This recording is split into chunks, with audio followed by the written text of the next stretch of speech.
What's up, dude? Welcome to the First Issue Club podcast. We're your weekly comic book reading club. But just like Sue Storm, we do love a good read. I am so thrown off right now. Huh? I'm so thrown. You tried two different intros to taglines that you normally do way different, and I am a man of a rigid schedule and conformity, and you've thrown me off. I conform to nothing. Clearly. I as my profile says on our live stream, I'm the Duke of myself. No one's in charge of me but me, homie. I guess by calling me the Duke of myself, I'm like not totally in charge. Yeah, you're taking the onus off of you, and like the imaginary you is now in charge. Mm-hmm. Yeah. Hey, sorry, I didn't do that. The Duke should have told me to stop. What's up? Another week of first issues came out. The world's still turning. That's a good sign, right? Barely. Every week we get another Wednesday, and the Wednesday Warriors can get out and buy some good art, support some good artists, and read some rad comics is a good week to me, despite all the other stuff going on. Let's spend an hour talking comics and focusing on the positives. Keep our posy vibes rolling, and we do it with a little help from our folks at Boulevard Brewing Company with the Space Camper IPA, a wonderful hoppy beverage that comes in a series of varietals. Today we are drinking the Quantum Hop IPA, which is the Imperial IPA, a little extra boozy, a little extra kick, really heavy on the hop flavor. It's a good one. Greg hit him with the tagline that we made up. Yum, yum, give me some down on my tum-tum. Space Camper IPA. It's not a beer. It's a journey. Unendorsed tagline. Hey, their marketing people have never called us and told us to correct it. So actually rejected tagline. Hey, if there's one thing we do, it's pick up the trash and reuse it. And sell it as our own. They told us to riff on it, and riff we do. These are honest to God takes on Space Camper. No predetermined copy. We're speaking from the heart when we tell you. You don't hear us riffing about Blue Apron or Manscaped. Hell no, we don't love them. Yeah. We love Boulevard Space Camper. True passion. Yum yum, give me some down in my tum tum. But tell me that tagline doesn't bounce off the tongue. It's one of those things where when you hear the name of the beer, it doesn't feel, the sentence doesn't feel finished until you say the rest of it. Give me some down in my tum tum. I've ruined the beer for you. We did a live Patreon today, and we had a lot of fun conversations about Alien Earth.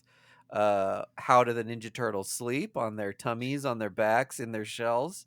Did we ever come to a consensus on that, by the way? No, I don't think we did. I have a very specific picture in my head, though, of how I think the Ninja Turtles actually sleep that I never articulated. In real life? I might have to draw it. Oh, so stand yes. by. We'll post that I'll draw it and we'll post it to our Instagram later. That's amazing. For the definitive sleep position of the Ninja Turtles. I wish they sleep in like bunk beds that's just like 4 on top of each other, like just like a super tall ladder, and they all sleep in bunk beds. Oh, I know how they do it. They do it like soldiers in World War One, where they sleep like back to back, but it's 4 of them, and they just sleep shell to shell to shell to shell. Mm-hmm. Oh, they like sit in a quadrant. Yeah.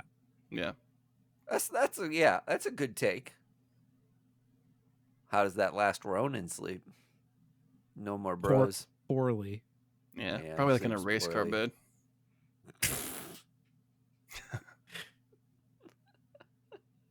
Did you ever know anyone that had a race car bed growing up? I don't think so. That just seemed like a movie thing to me. Like you'd see it in a movie or a cartoon. I knew no one who had a race car bed or any kind of fun bed frame. Funny thing is that like maybe just like growing up middle class in the Midwest, like a race car. If I went to a friend's house and they had a race car bed, I would be like, "Your parents are millionaires." Yeah, yeah. Is your dad It Garth was Brooks? Holy shit! it was they were probably like $175 max for a race car bed frame, but it's just like $175 extra because why? Like, The extravagance of it all. yeah, the extravagance of it all for sure.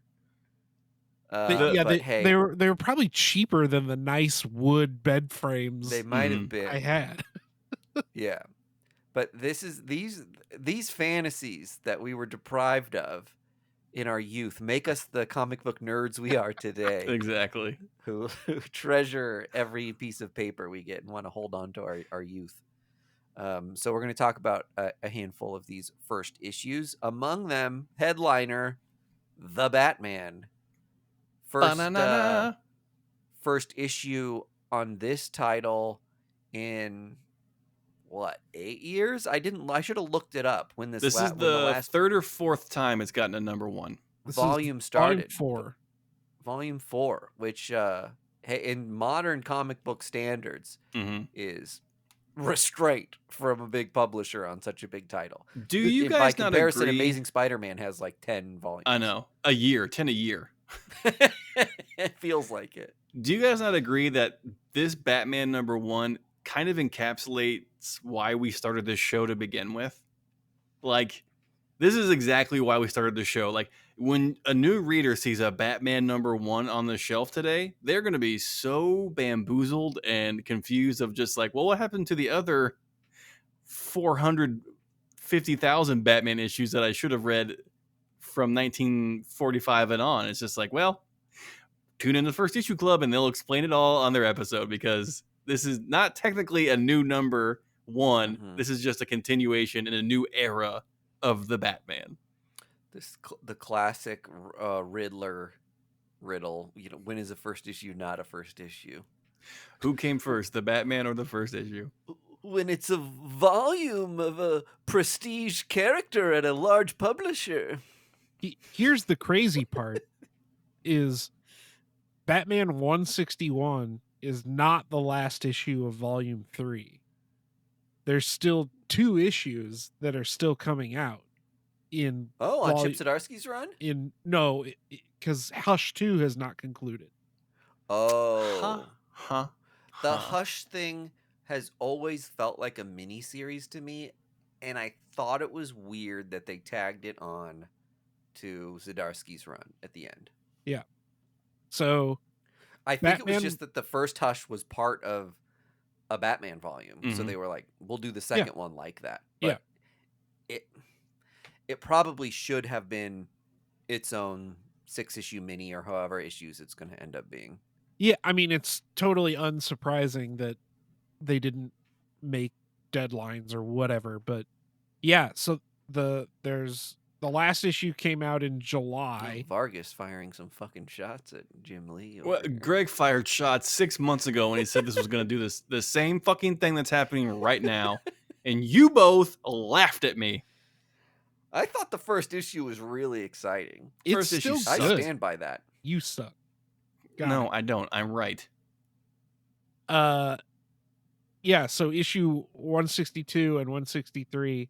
163 I think is solicited for October. Weird. Of 2027. That is funny. Yeah, so we're gonna have 2 volumes of Batman running concurrently. That's bizarre. Yeah, it's weird. By the time that book ends, Jim Lee won't even be working for DC anymore. There's only 2 issues left. He'll be back on Image. Also, Home. Does he still own part of Image? Yeah. It seems like a conflict of interest, doesn't it now? Why? Because he's like an executive at DC as well, isn't he? He is DC. He's the chief creative officer, but they're not eating the same pie. Yeah, they're not creating books to take down Image. Yeah. Image is not taking readers away from DC. Yeah. Yes. Like theoretically, if you have a meeting at an indie publisher, you're like, how do we pull more more readers from Hold on. Big Two Books onto our titles. I don't think he's like attending meetings. I think he's just like a shareholder. I don't think he's on the day-to-day You grind. think He's just getting kind money of checked from out of like the business plan Yeah. completely. Yeah. He's just Alright. he's just cashing checks. Fair enough. Which that's the dream, right? You make something, someone else takes it over, but you still get paid for it. Jim Lee is not on the board of directors for That image. For Image. Nah, Okay. fact, That makes sense. I do feel like that would be a conflict of interest if he was the position he was in at DC and was on the board of BOD of Image. because he That'd be knows crazy. secret information on both publishers. He's just like, ooh, now time to pit them against each other. For sure. Yeah. And if you owned like a large portion of a company, you've got incentive to like tank the larger publisher in preference of the thing that's like just like bringing you dollars. Yeah. Not that he would do it. I think Yeah. Jim Lee's a man of character. Breaking Right. news: Mike D thinks that Jim Lee is a tyrant and wants there to be one publisher in comic books, and that's it. We're just saying theoretically that probably Right. should not be Right. allowed. In an alternate Jim timeline, Lee, come on our podcast and answer for yourself. evil Jim Answer Lee with a these- goatee. Really arcane questions about what if scenarios on a board of directors. It's the comic book version of Between Two Ferns. If you were Yeah. born in a clown universe, Jim Lee, would you still choose comic books? Do you guys have any comic book news this week? I think the biggest thing I saw floating around was the situation that happened at Dragon Con, where, if you're not familiar, Dragon Con is a comic book convention that's held yearly, and they recently took a new stance where they would not allow vendors who made AI art to be vendors at Dragon Con. They took a hard stance Bravo. against AI, and they said, if you create AI art, you cannot sell it here. Well, someone, I guess, had snuck in. I guess not snuck in, but I guess had signed up claiming that they weren't making AI art. And then very clearly when you saw that the tabled and sold AI art. yeah, the stuff that they were making was totally AI art. And they not only told him he had to leave, but called the cops to escort him out of the building. Well, So they really I made a love it. show of it. I love that. Make a show of it. Do it. Yeah. That's great. I mean, that's awesome for like, I'm like, as a comic book fan, I'm like, hell yeah, Dragon Con. So it worked Mhm. for me. Yeah. I think that rules. they called the cops because the guy refused to leave and started making a scene. So it's not like they just called the cops and rolled the cops up off of a guy who was sitting peacefully trying to sell his Okay. Called the cops on an innocent man. Yeah, right. They probably tried to handle it. Yeah. Yes, they did. More By insult to other injury. means The cops first. are here now. There was also a thing that I reposted recently about another con. I just had their name on the tip of my tongue. Shaka Now I've Khan? lost it. Maybe Galaxy Con. They but in recently any said case- that. Go ahead. What are you? I was what gonna say did you hear? Galaxy. I did see a GalaxyCon post where they recently also took the same kind of rule set of just like if you sell AI art, you won't be welcome here to vendor as a person on Artist Alley. Yeah. So that's just becoming adopted here. And I'm somebody who works in the tech space. And Mm-hmm. I have to adopt using AI or lose my job, Yep. right? Same. Like but I think there are different there's different ways to talk about AI, and there's different Mhm. intents with AI. And one is, can we make complex like problems more quickly solvable for consumers? Mhm. And the other is, can we take money out of people who've honed a craft of fine art? take Right. money off their tables. And that, like, I don't want to come on the podcast and sound like I'm saying that like everything about like this is black and white and um all AI is bad and you're a shitty person if you use like Chat GPT. That's not what at least my perspective is on the whole thing. I think a lot of it is just like, you know, even if you consider it evil, sometimes it's a necessary evil to put food on your table for your family. Mhm. But there are evils of this that are not necessary. and Yeah. Yeah. and creating art and specifically stealing other people's art via AI is really messed up. That I can put into AI, you know, draw Goldilocks in the style of Fiona Staples and it'll do it. Yeah. Like, and people try to sell that stuff and that's fucked. Yeah. So good on these conventions for taking a stand, being early leaders in setting these precedents where they don't know what the response is going to be from the community and whether a lot of people will, you know, not table anymore because that's the way they create.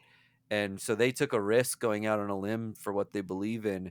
And I feel like the community is saluting you. And if they haven't heard it enough, First Issue Club salutes you for taking a stand against AI art. So good on you guys. I say, don't stop there. Who else can we ban from Comic Con? Uh-huh. Let's One, make a list. one Top 10 people to ban from Comic Con. Types of people. gutter salesman Yeah, Yeah. for real. or Uh-huh. We any kind don't of need salesman for a home update, The Windows, army.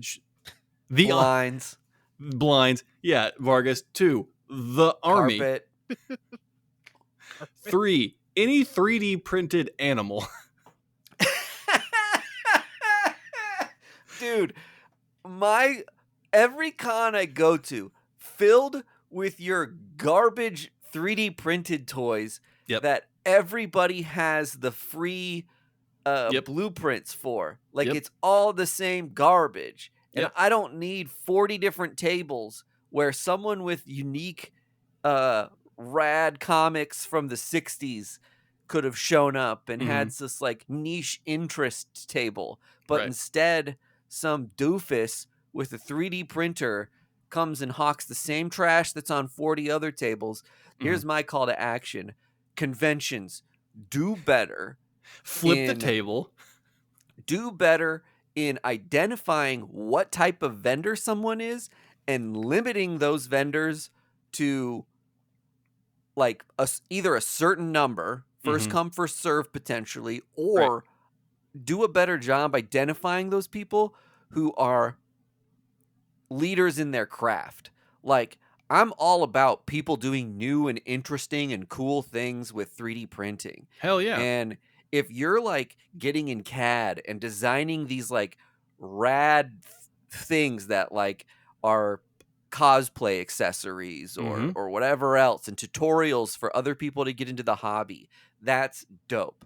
But Yes. if you're somebody who bought a 3D printer, downloaded a couple like blueprints on to print those stupid dragons that are like a chain of connected dragons. Mhm. Like, don't I'm sorry, but don't table at the con. Sell Right. your shit on Etsy like everybody else and like Yeah, and fuck off. keep your trash like off the con floor because you're just polluting it. Yo, hard take on First Issue Club Hard there. take. Only cool 3D printed Dude, stuff. I never would have articulated that about 3D printer people, so I'm so glad you brought that up. Well, you're welcome. Good 4, job, Greg. turkey legs. I'm tired of seeing giant turkey legs at every place I go to. They only should be allowed at a Renaissance Renfest, fair. yeah.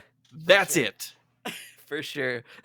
Otherwise, it's fucking obscene. You got people with greasy faces walking around with a bone in their hand like some kind of barbarian. I'm not doing it. You know what I think is kind of like is simultaneously charming and annoying is the there's a place at least at Planet Comic Con Mhm. that sells these massive steins that feel Oh, like you're okay. coming Uh-huh. out that feel like you're coming out of D&D. Yes. And and they sell that like craft root beer, Mm-hmm. right? So it's like there's a given there's a lot of cons around here. Ours being one of them that Mm-hmm. samples like craft beer and sells beer from the vendors Mm-hmm. directly. And as a beer drinker, I think that's rad. But there's a lot of people in our community who just like never drank growing up and like still don't drink for whatever reason. Right. And it's rad that people have like a fun thing to carry around and get like a sugar high Yeah. while they're cruising the con floor that feels like a fantasy thing and I'm in a D&D tavern. But at the same time, it is like they sell so many of them and you're And just sometimes those places sell like little bumping holsters. You into can, people, yes, who are just like galoshing endless root beer yeah, around, and it's like, yeah. oh, This isn't Midgard. All right. This isn't fucking Valhalla. Knock it off. yeah. You're All just right. And then, surrounded by like valuables and collectibles, and just like yeah. quit sloshing your strawberry soda. And then number 5 of the booths that should be banned at Comic Cons. The box of bullshit blind box. Fucking stuff. yes, Andy. Thank you. The box of Oh, bullshit. The blind yes. box of bullshit that's like, hey, you like Bob's Burgers? Well, here's a $50 box of garbage. Those need to get the fuck out. We are done. So many people buy those, And they're I've seen usually Insane. 14 and under. yeah. Because People they're like come in and $60. they're way too Yes. expensive for what they are. People Yes. come in, and I think that here's the thing. That's like the other booths are so specific and people don't know what to buy. They come in and Mhm. they say, "I've got $80 to spend at the convention." And I just spent 60 at the root beer booth. And yeah, and they're like, what do I spend it on? I do think there's something about those booths Mhm. that is like, this feels like a Walmart or a Target of the Yeah. convention. You know what I mean? It's So where it's a little, it's less intimidating for young people to approach and be like, I'm a fan of that. I'm gonna get Yes. I'm gonna get the fan package, right? Yes. And I don't think that delivers on what the con experience should be, or like offering that takes away from the fun engagement that like you might have found somewhere else Mhm. if you were kind of forced to interact with somebody at a small booth who has the Right. same interests of you as you and is selling the same weird niche like stuff that you like might buy or be interested in if you took the time to like dig through some tables. Yeah. Like, It's you're a Bob's Burgers fan.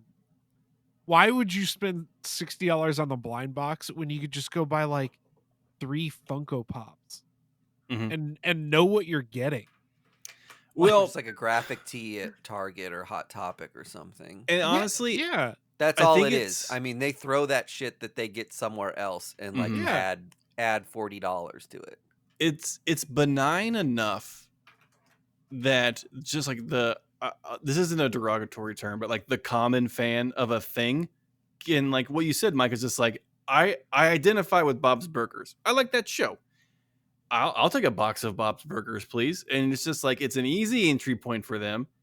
But when you open it, it sucks. It's like not even trash. like fun stuff.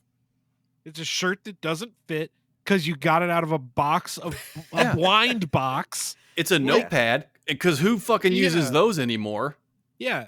It's a Bob's Burgers pen. Yeah, a wrapped in a keychain. t-shirt. Yeah. Like, Yeah, Just I would nonsense.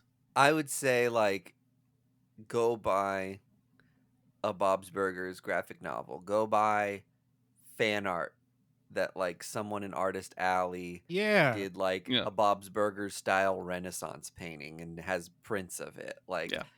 those are better ways to spend your money and you're going to get cooler shit. Or you know what you do if you don't know what you're gonna buy? You go buy one of those Stein root beer things. You sit down at the nearest table and you wink at the person next to you and see what happens. That's But the con here- experience, and it's called love, folks. Here's the thing. You know what ruins artist alley for kids who would be into buying stuff like this are all the people who lock eyes with young people Mm-hmm. and are like, "Come over here. I'm going to tell Oh, you about my stupid sci-fi novel that you would never be interested in a million years," right. and be like, "Well, do you want to buy it? I Mm-hmm. just spent 5 minutes explaining it to you. Like, Yeah. did I do that for nothing?" Like, there are very predatory nerds that also ruin the artist alley experience for kids who like aren't ready to like Talk to people. totally be social. You know what I mean? Don't know the boundaries to be like, if I make eye contact with somebody, that is now a Mm-hmm. promise to Yeah. engage. Like that's I do you, Mike? Do you remember when I brought my cousin to Comic Con with us, Mhm. and he thought he had to talk to every booth that he went Yeah. by, and we took him by the shoulders and we said, "Under no circumstances will you continue to do this, because Yeah. one, we'll be here for 18 hours, and two, you'll be broke by the second line we go to. Yeah. So Yeah. just come here under our wing and just don't talk to anyone that says come here and over talk to me."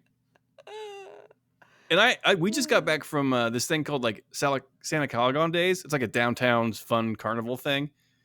Yes. And when did they start heckling at people? Like the vendors and the fair people now are heckling you to come look at their stuff. And it's like, God damn it. I just want to walk in the middle of the street with my kid who's crying because I wouldn't buy him a 3D printed toy. Just leave me alone. And I'm crying because I had to buy him a blind box. See, A turkey leg that's blind box. that sucks that even like these like shitty downtown fairs that are supposed to be like old timey, like part of the charm is that they're shitty, right? Like, Yeah. and people are selling like old timey wear, like people are selling like wooden spoons and shit. Mm-hmm. Like that's the Leather charm of those belts. things. Yeah, pot holders that are like handcrafted. Like Crockpot recipes. 3D printed stuff at those, that sucks. It does suck. That sucks. It's all about just like, maybe I'm realizing it's because I'm older now, but they're just like trying to churn out money, and like they This don't is care what they totally, sell. Like who you know what? cares? Like The past 20 minutes of this podcast has probably sucked. It just sounded like three old dudes complaining about like just like what the world is now. oh no, we've turned into the thing we've hated. Hey, I it's our know. podcast, you know? Yeah, we'll do That's what we right. want. And It's now my I want to podcast and talk I do what about I want. comic books. Yeah, Okay, finally. well, one thing I'll say as a tag on to the con thing, as Mm-hmm. the no AI people. I saw another con crackdown on um, people just like guests showing up, like people who bought tickets showing up selling stuff. That Hmm? like people are going to cons now with their Pokemon folder and like walking up to walking up next to tablers and being like, "Yo, are you looking for like this foil Bulbasaur? Because like I'll sell it to you for like $10 less than this guy's selling it." Oh my And god. cons are starting to try to crack down and like kick out people who are like obviously like you didn't vendors pay for the booths and they pay for the right to be there, Yeah. and you I've have other never people just seen like that. fucking walking around trying to hawk like cards. Like a dude in a trench coat trying to sell watches in an alleyway. Totally, it's like the Comic Con convention version of Hey, that. you guys looking for Charizards? I got some over here. It's like, what the hell? Yeah, right. Totally. Oof. So I thought that was interesting. So be on the lookout for that at your Comic Con, depending on like how much you think that's like Mhm. kosher. I guess report it to somebody at a con if you see it, or don't if you're not a narc. I don't know Also, how if that I don't know is how I you, feel about it. It kind of sucks. make different choices. Yeah. Just sell your shit to the people that have a table. That's what I don't get. No, they're not gonna make any money. Okay. This is speculators who didn't make anything on their stream, just trying to sell stuff now. It's literally like sitting in a comic shop and every time someone goes to Yeah. buy the comic, being like, "Yo, I've actually got that in this short box over here. Yeah. So, like, I'll whatever he's selling it for, I will sell it to you for $1 less For a than that." dollar less. It's so weird to me.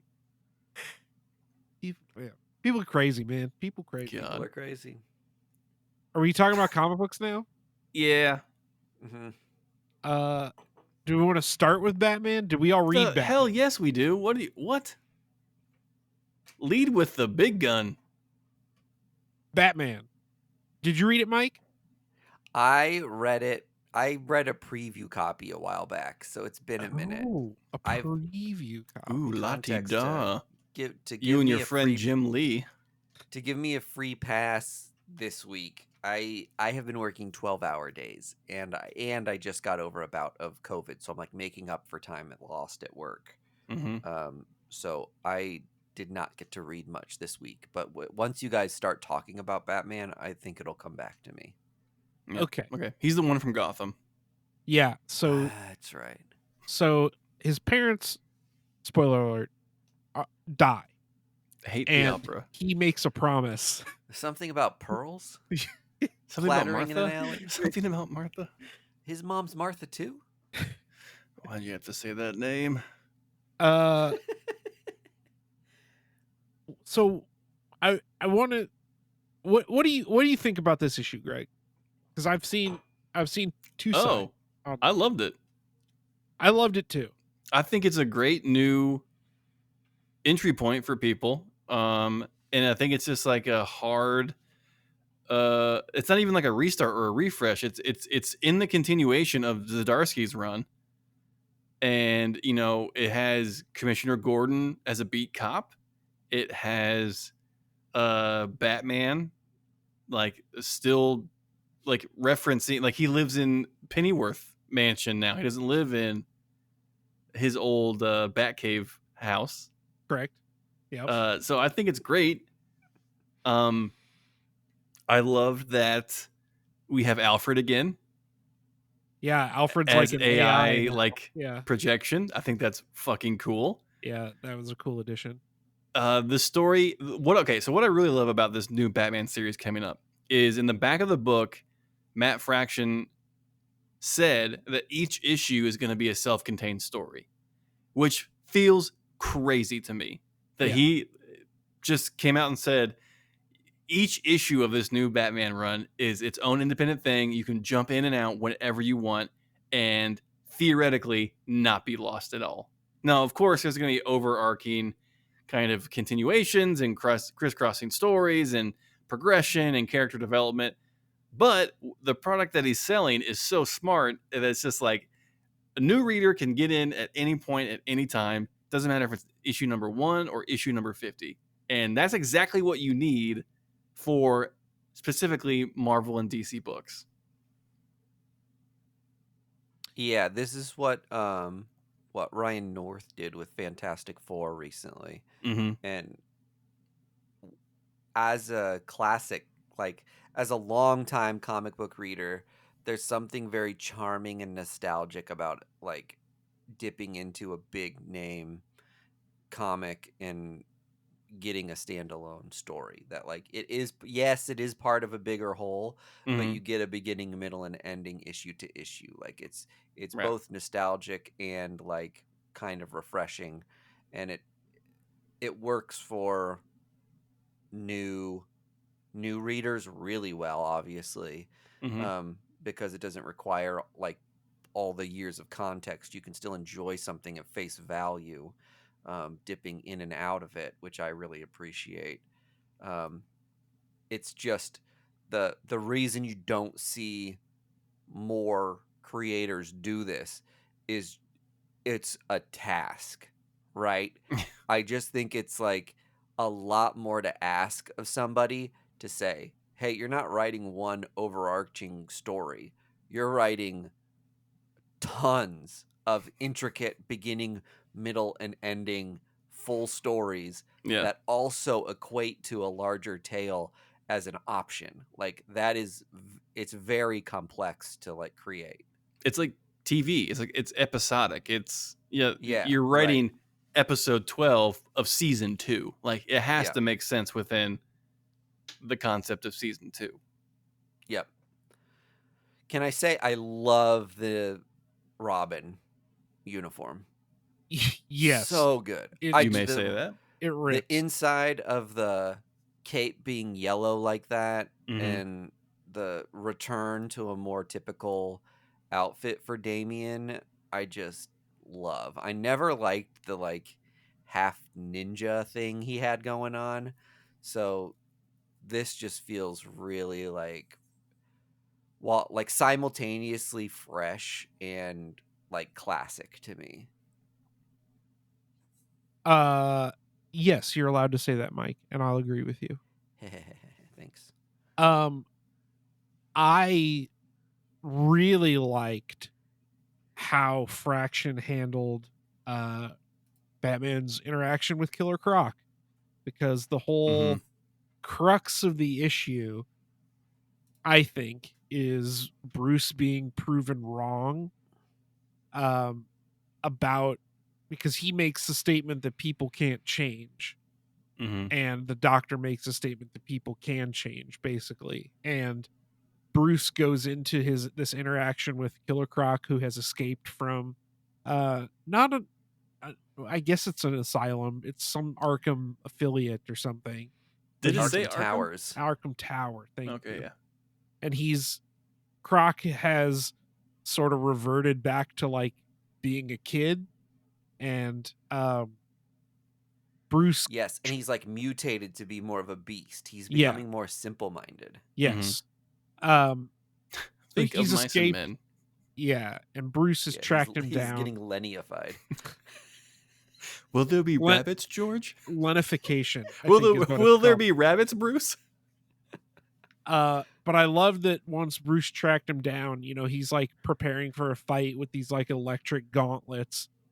And he walks in and he like chooses not to fight Killer Croc, and like takes off his mask and just kind of talks to him like he would talk to a kid. Well, Um Robot Alfred brought up the point of just like, right now he's not Killer Croc. He's just a kid who is alone. Does that sound familiar, Bruce? And then Bruce yeah, was like, "Holy fuck, it's me! Like, yeah. I need to That's talk to me. me." Yeah, exactly. And we get this really sweet moment that reminded me a lot of All-Star Batman, where Hmm. Batman just kind of sits down and like, "Hey, how's it going? How do you feel in this moment?" Hmm. Um and then you get a cool reflective moment where Killer Croc is like, in so many words, he's like, "I'm not doing well, my brain is bad, I need help." And then he kind of says, "Batman, you need help too." And Batman's like, "No, I don't." And Killer Croc is like, "Okay, whatever you say." Yeah. Uh and it's cool to see those quiet moments, like when you're anticipating a big fight scene. Hmm. Um but getting that sort of reflective moment with this like giant superhero, or this Hmm. giant super villain who's like Hmm. supposed to be this big monster, uh was was really awesome. The juxtaposition between this Matt Fraction Batman and Absolute Batman is so choice Yeah. that like you can have your peanut butter and chocolate too now. Like, okay, DC fans, you want full crazy? Go Absolute. If you want a more restraint and like a thinking man's Batman, going on to Matt Fraction's Batman. Yeah. Well, it's a Batman who like wants to help people, Hmm. and sometimes he helps people by like beating up criminals, but a lot of times you can help people just by like talking to them and being there for them and Yeah. helping them through their problems. I do think they'll get Bruce and the Bat family back in the mansion at some point, Hmm. but, um, I do think a point has been made with Chip Zdarsky's Batman to take him out and make him a little more of an everyman, so we don't have that constant quandary with Batman that like if he's that rich, like shouldn't he fund public services and like solve crime that way? Like there he tried that in Chip Zdarsky's run. You know what I mean? Yeah. And it didn't work and he lost all his money.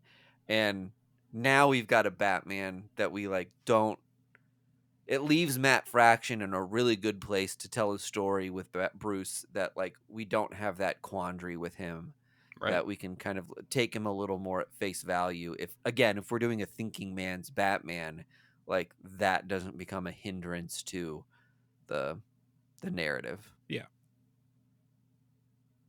So Okay, All in can I all, just a fucking pop of yeah. a some first other issue. yeah, can I say some other things that were cool about this? Yes. Please, yeah. Okay, Batman's gadgets and things. When they are introduced, Mm-hmm. you get like a mini blueprint and some like stats and data about the Right. like gadget and gear, which Yeah. I thought was such a nice touch because again, if we're talking about all of these being a self-contained issue and the idea is welcoming new readers at any point in the journey, like sometimes when you're reading this, you're just like, "Oh, Batman has electrified fists now? Yeah. Like, when did that happen? And like, do I go look that up? Or like, that's corny that ended up being a thing." No, part of the fun with Batman is that he does have the gadgets. And just by giving you this little box that's like the Bat Gauntlets, electrocharged personnel nullifiers, 250 megavolts charge, like that tiny bit of context is just like, oh, Batman's gadgets are a big part of this. And we're going to get exposed to like new fun little things he has and does throughout the series. And again, just the context of how they introduce them lets you take them a little more at face value and say like, oh yeah, this is just like a Batman gadget thing that's maybe enabled even through like the new Alfred system that he's got. Yeah.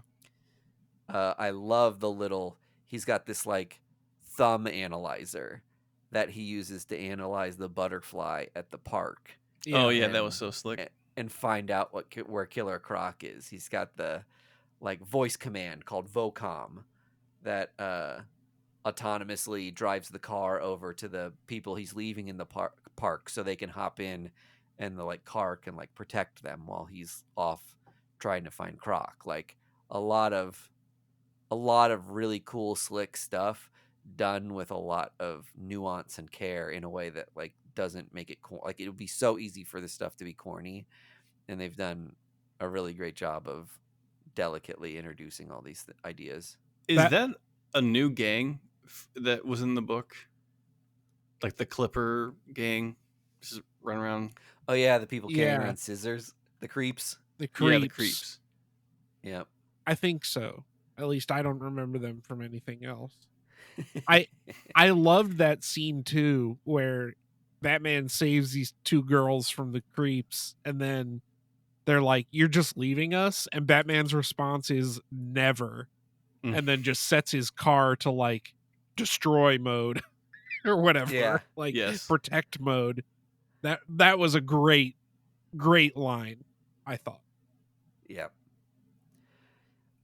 Do we think the doctor character is going Hmm. to end up being a love interest for Bruce?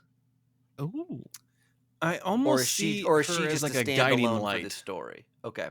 Yeah. She is the devil's advocate because She's she a was little the bit one of a that moral compass prompted. for him. Yeah, she's the one that prompted Batman to be like, "Listen, people can change. You're wrong." Like, how often do people tell Batman he's wrong?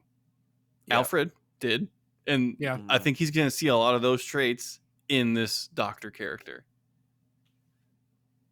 She's then going to use that against him and turn into a villain, and then he'll have to kill her. Oh, yep. She like she could Haha, I very foiled you, easily Matt Fraction. I've figured you out.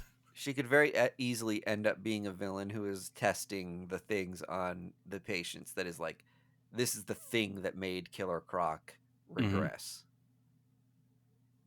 Could be. Like is Could Arkham be. Is Arkham testing like weird, risky pharmaceuticals on their inmates? Oof.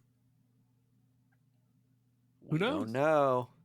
Matt Fraction knows, not us. Perhaps.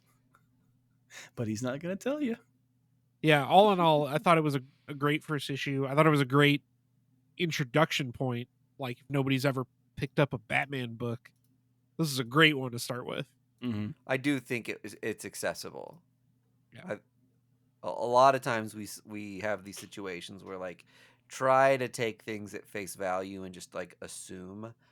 Uh, I don't I don't think there's as much of that here. Like Batman gets the benefit of being one of those characters that's in the zeitgeist enough that even if you don't care about picking up comics at all, you know who Alfred is, you've got Mm-hmm. context for Robin, Yep. you know that his parents died in an alley, like you've seen the movies or at least a couple of them.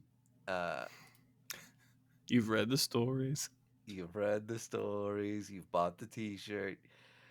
Um, you don't have to like take much of this with a grain of salt, I feel, as you Yeah, do with some of the other first issues we read that are like new volumes. I agree. I agree. Uh, what else did you read, Greg?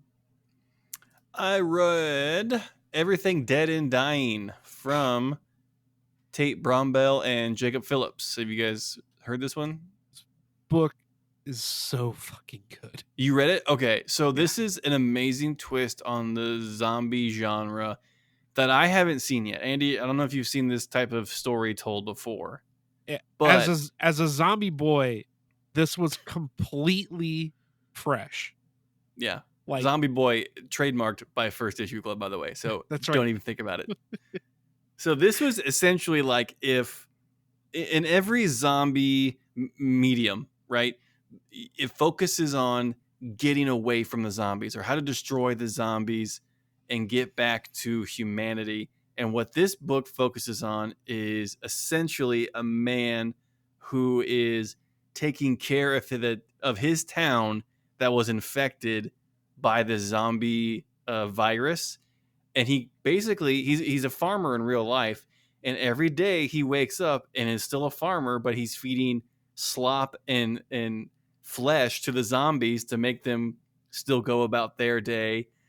He's taking care of his husband and their daughter at home and making sure that they're still good, and it's just a unique take and perspective on the zombie zeitgeist mythos, like history of how the because when George Romero made it popular, it was a commentary on consumerism and holding the mirror up to society of just like look how far we've strayed. And I think this book is doing the same thing, but what it's doing with holding the mirror up is just like look how far we've gotten from how we treat people, even people that we don't like or love or that don't look like us. It's like we've lost our humanity and we don't realize it. And I think this book is trying to reintroduce us to our humanity of just like no matter what, you still need to love your fellow man and your brother and your countrymen. And it's just like even when it's hard and even when you don't think you can, you still need to. And I was just blown away about how eloquently that message was portrayed within this book. Yeah, I thought the book was going to go to the direction where, like, cuz again, in the premise, this guy's a farmer and they make a lot of comparisons between him, farming the land and Mm-hmm. like raising and basically treating this town and his loved ones as like livestock, right? Where Right. he's basically living the same day constantly over and over and over again. Mm-hmm. Um, the mailman comes at the exact same time every day, Right. like he would when he was delivering mail. The his husband and his daughter go through the motions that they did on that last day that they were healthy. Mhm. And this guy, as an uninfected guy, is basically just living his life, making sure that that same day repeats every day. Yeah. But what the book doesn't do is make it seem like he is stuck in that situation. Mhm. The book really goes really well, shows that he is living happily and comfortably in that situation. Yeah. Maybe not happily, but it's something that he He's chose. contented. Yes. Like he's not like, "Oh god, I'm living this same day over and over again. I Mhm. wish I could get out of here." He's like, "No, I'm with the man I love and this, my Yeah. daughter and these people that have finally accepted me." And um what I think the rest of the book is going to focus on is, obviously at the end somebody shows up, some more alive people, um and that's probably going to be the rest of the book, is him dealing with Yeah. uh people that aren't afraid to shoot zombies in a Yeah. town full of zombies that he has, again, sort Cared of for. cared for and cultivated. um but And this man has been doing this for what we assume is a couple decades now. Because we yeah, get a yeah, panel where we're introduced to his daughter at the beginning of the book, and she's like 8-ish, 7 or 8. And then later on, we find out that she should be in college now. yeah, So he's been doing the same routine, the same Bill Murray Groundhog Day zombie version for a while now. yeah, And it's illustrated beautifully by Jacob Phillips, because like he is completely washed out as a person. He's used gray tones to depict him almost as a living dead himself, continuing to do the same motions as the zombies yeah, in this lush, beautiful prairie-esque landscape that he has to remain in. And that's just like such a great storytelling mechanism that they just executed so well. yeah. I And then I to add the drama to it at the end with the other survivors, you're like, holy fuck, this is gonna be a sad ass book. Yeah, it really hit home. It reminded me a lot of that episode of the Last of Us TV show with Nick Mm. Offerman, Mm-hmm. um, where you just get sort of a slice. It was surprisingly a slice of life book Yep. where you get. And the other cool thing they did is, sorry if I didn't like enunciate this, but we got a lot of the book from the perspective of our main character, and he sort of still sees everybody in the town as they were before they were infected. Right. So Yep. he like has conversations with them as if they're, still alive. Mm-hmm. As Um if they're his birds or something. yeah. And then that's sort of intercut with the reality of the situation where they are, horribly mutilated zombies and they're just Mm-hmm. sort of groaning and shuffling around and that kind of thing. Um it's gonna be interesting to see where this book goes. I don't know if he's going to want to defend his town, or if these new people are going to um convince him to move on from his old life. Mm-hmm. Uh, I think either way, there's a lot of compelling story to be told, Yeah. and this book was just, it was so it was I so think the other interesting thing too that we haven't touched on is he is scared before the other survivors show up, because he can see that the sickness is now moving to animals.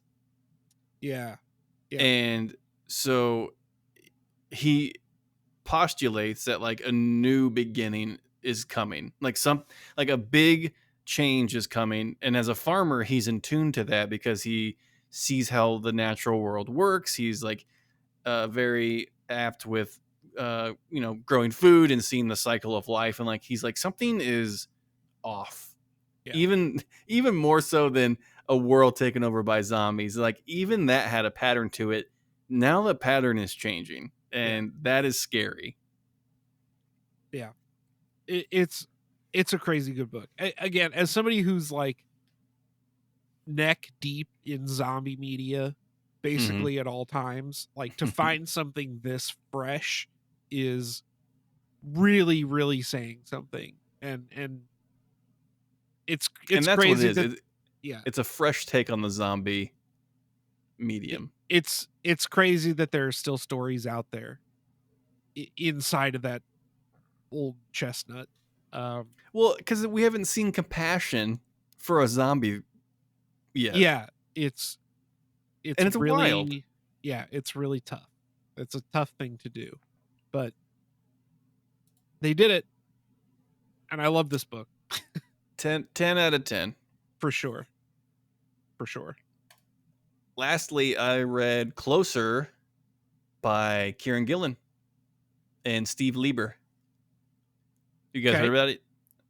Nope. I don't know why I always do the Jerry Seinfeld when I do these fucking reviews. Have you seen Have you this? heard Have you this? heard Have you about this? seen this? Tell me Closer about it. Oh, is Leno. a huh? That's Leno. Oh, that's yeah. Sorry. It Have was you seen it's this? Seinfeld doing Leno in my head. So this is a one shot that Kieran Gillen did. It's called oh, damn it, I have it written down, but it's not here. It's apocalyptic romance, where it's like each moment in a relationship or each step in a relationship, either good or bad, he skews into like an apocalyptic scenario. This is something that he's done before in other stories, but now he did like an earnest one shot with this one book called Closer. Um, it was originally in the Image anthology book that was out like last year or 2 years ago, where they did it every month or so. Oh, the It was Image called Plus. Image exclamation point or whatever, Oh, yeah, yeah, yeah. Okay. and it's about so it's about a breakup essentially between this man and this woman, and while the breakup is happening, the world is ending. Like the world's crumbling around them. Kind of like how you feel when a breakup actually happens. You kind of feel Sure. like the entire world is falling apart. Obviously, this is the extreme to that. And it's just kind of a fun back and forth between these two characters about how, like, you know, I didn't want you to tear my world apart, but you're tearing my world apart. And the other person's just like, no, I'm walking away because I don't want this life. Like, I'm not trying to tear your world apart. I'm trying to give you a new world. And it's just like this incredible conversation about these people and is it about the end of the world? Is it about their relationship? Is it about love? Yes, it's about all of that. And Kieran Gillen is so great from Wicked and Divine, Power Fantasy, X-Men. He is so thoughtful and precise with his wording and how he phrases things that there is not a space wasted when it comes to his book and his writing, which I really appreciate.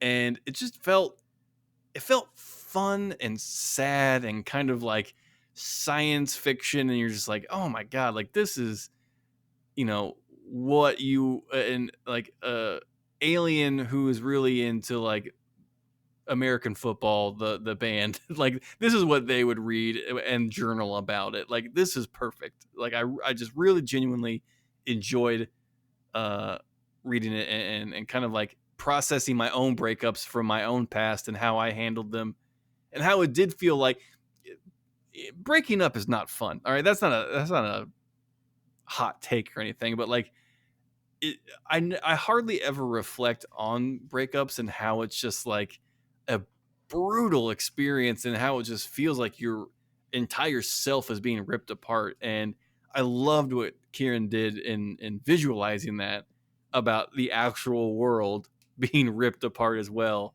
while this breakup is happening. I thought it was brilliant, absolutely brilliant. Nobody does relationship drama better than Kieran Truly, I Gillen. mean, absolutely. Nobody falls harder and feels harder than Greg. It's true. Listen to episode 400. Oh, the First Issue Club love story. What was your guys' relationship status when the podcast started? Married her. You were already married when the podcast started. I don't think No, that's I right. married my relationship status. Caitlin and I were dating at the time. You were dating when the We were podcast living started. together in sin. Same. We weren't coitusing. We were just trying to raise the dead and talking to Satan on a Ouija board. Same. So yeah, see, we met at the same function. That's right. Were you already married when the podcast started, Mike D? No, No, Oh. Just the only one that was married was Budget King, yeah. but he Just hadn't had bachelor his boys. baby yet. We never let his wife on First Issue Club. She's never cracked a comic in her life. Just she reads Gotta earn manga. it. Oh, we don't take too kindly to manga, folks. What is that? over An here. Eastern comic book? Not on my show. I've been thinking about buying those Akira box sets. I want that The- so bad. Yeah. I'll save you some time. It's, Watch the movie. it's not that bad of a price for how much stuff you get. You just get like thousands of pages of manga for like $130 or whatever. Yeah. But the art is so killer. I'm just like, again, as an accumulator, as a serial accumulator, I have so little precious space, and that box set is like massive. Yeah, Huge. it's huge. That I'm just like, do I really want to just like store this thing for the next like 50 years until I'm Well, toast? What's the digital reader for manga? Crunchyroll. Oh yeah, there Do they have? is it Crunchyroll? Crunchyroll has one. I think there's a Shoujin Jump. Maybe. Yeah, that's the one I'm thinking of. But I don't know if they have like their own stuff they publish, and Akira doesn't fall under that umbrella. I don't know. There has to be a way But- to do it. That's a good call. I should read the Akira manga. Wait for it to be on digitally. Humble Bundle. But the boy is the packaging on that box set pretty. Yeah. That's how they get you. Yeah. That's why I own a volume 3 of Sonic the Hedgehog from IDW. I've never read a page of it, but the cover looked cool as shit. Okay.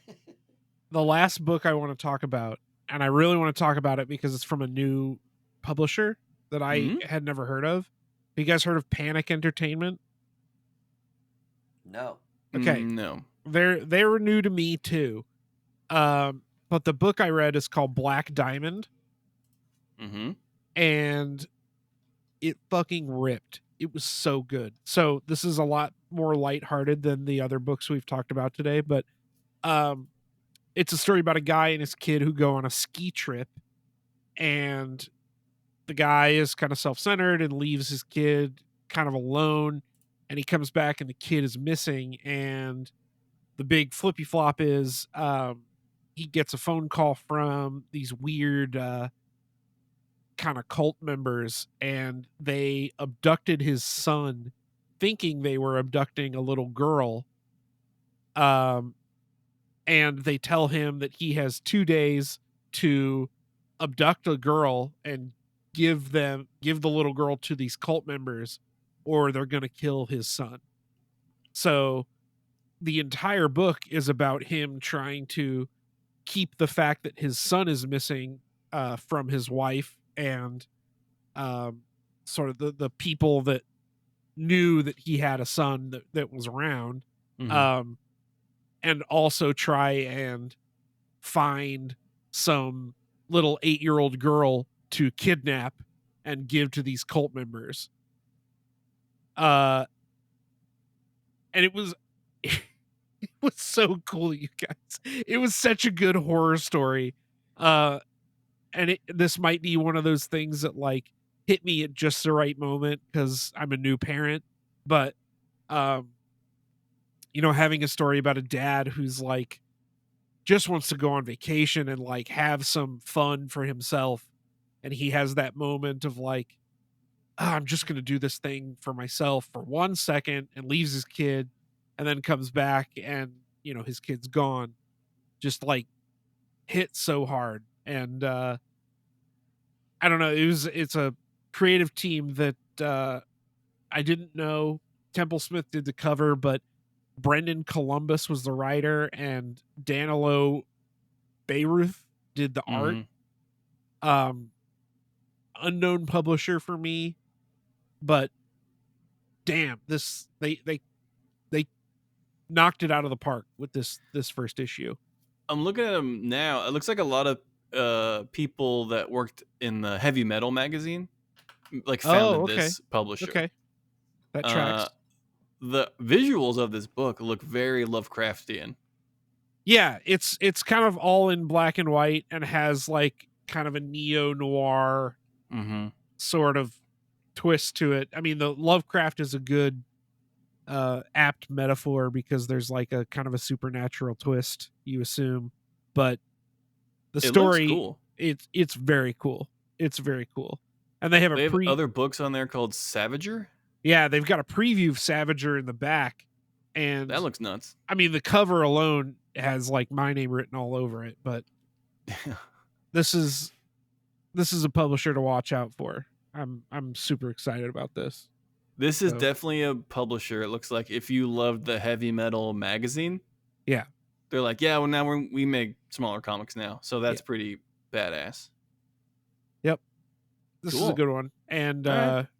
it's a 4-issue mini, so again, cost of entry is pretty low, but anytime you can support like a new indie pub that's Mm-hmm. also happens to be making like really killer issues, Mm-hmm. it's a win-win. So wanted to highlight that.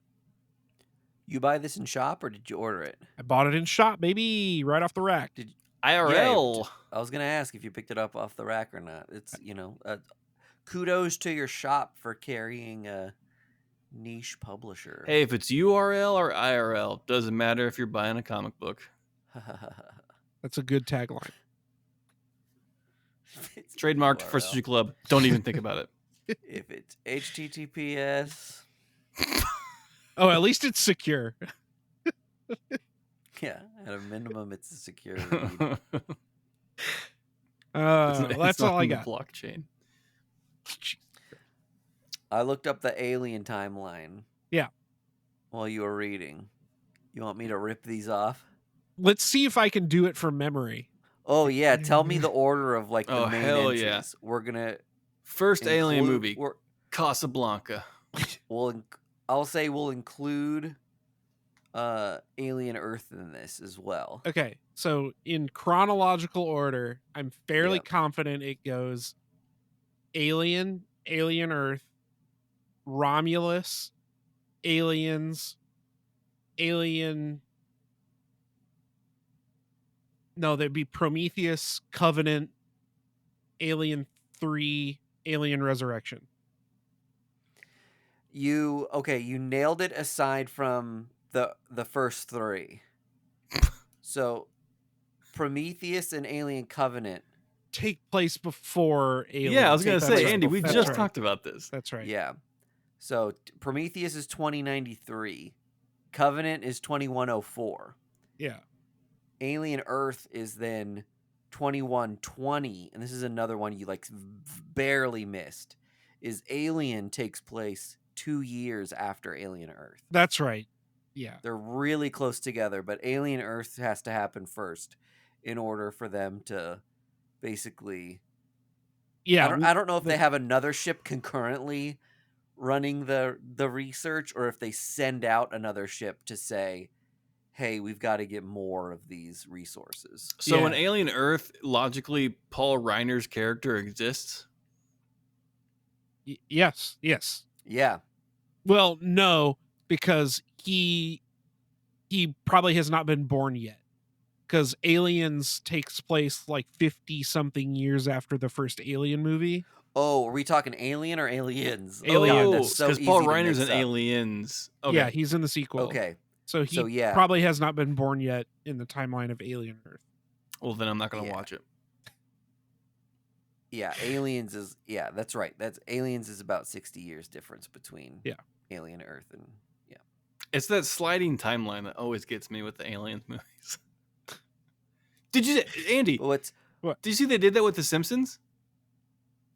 Oh They yeah. they adopted the sliding timeline because now Homer was born in the 90s. Yep. I did see that. what? Yes. Yep. Wow, what That's a time we're funny. living in. Homer was born in the 90s. Number 6 on the things that shouldn't be at cons. Homer, born in the 90s. All right, which 2 Alien movies or entries occurred in the same year? Which 2 occurred in the same? Alien Earth and Alien? Aliens and No, Alien they're 2 3. years apart. Aliens and Alien 3 are both in 2179. Yeah. Which one? Well Alien done. movie has the sexiest xenomorph? Alien 3 for sure. When he's right up next to Sigourney Weaver's face. Woo! Ooh, oh boy. All right, what century does Alien Resurrection take place in? It's like 20. You're just going by the closest within 100 years. Yeah, it's like the 2300s, I think. You're right, 2381. In the year Good job. 2381. All right, hit us with your we'll sign off with everyone's favorite Alien movie. Tough. It is Signs. tough. Signs is great. Or I was thinking the franchise, but yeah, I guess, Greg probably we'll hasn't open it seen up any of to- them. Through my Greg, eyes. how many of through the my Alien fingers. how many of the Alien movies have you seen? Like 2. Okay. Are you interested in seeing more? I bet they're on I totally am. Vargas's Plex. They are. I All of them. I have to make it through the Zatoichi movies that Andy wants me to watch. Oh yeah, only there's, like, 20 You're gonna watch like 90 ninja movies Yeah. first. Which that's not a chore for me. That is that's a fun time for me. I think My favorite problem is I like a lot of Japanese cinema, but Mhm. my problem is that I'm so busy that I do a lot of like working and multitasking while I'm watching stuff, and with the subtitles, it's just like I have to sit down and be like, all I'm doing tonight is watching this movie. Is watching Lady Snowblood. There is like no dual screen, no like getting up and taking a breather while I listen in the background. It is just like movie night, which I should be more intentional about more often. Okay, so after I finish the Fast and the Furious franchise, then I'll move on to the Alien stuff. Yeah, and if you want to hang for that, I would be down to like Hell watch yeah, these that sounds awesome. in chronological order would be really fun. Yeah, Okay, cool. totally. But I still think Alien Classic is my favorite. I know you can You split don't like a New lot Alien? of people. You can split a lot of people down the middle between Aliens and Alien, and I'm definitely more of an Alien. Well, isn't historically one an action movie and one a horror movie? Yeah, I think I think Aliens is my favorite. Is it? Yeah. I wrote my thesis paper in college, my final paper on Aliens. Oh, rad! That's funny. Yeah. Which is weird because you went for dentistry. Yeah, right. That was the weird part. I mean, I passed, so It was a really good paper. it was a really good paper. The difference between James Cameron and Ridley Scott. Quite a canyon. Yeah. His aliens are blue. But it's just funny how well regarded both of those movies are, and how different they both are. I throw no shade on the Avatar franchise. I throw a lot of shade on it. Yeah, same. Unobtainium, the best name for a metal. Okay. Well, where can you find us? It's in the show outro, which you're about to hear now. Bye. Bye. First Issue Club podcast is brought to you by Boulevard Brewing Company. the people responsible for our favorite drinks, the Space Camper Cosmic IPA family of beers.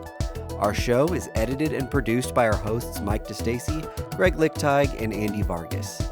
You can find us on social media at First Issue Club, and you can join the supporters who keep our humble podcast going on our Patreon at patreon.com/firstissueclub.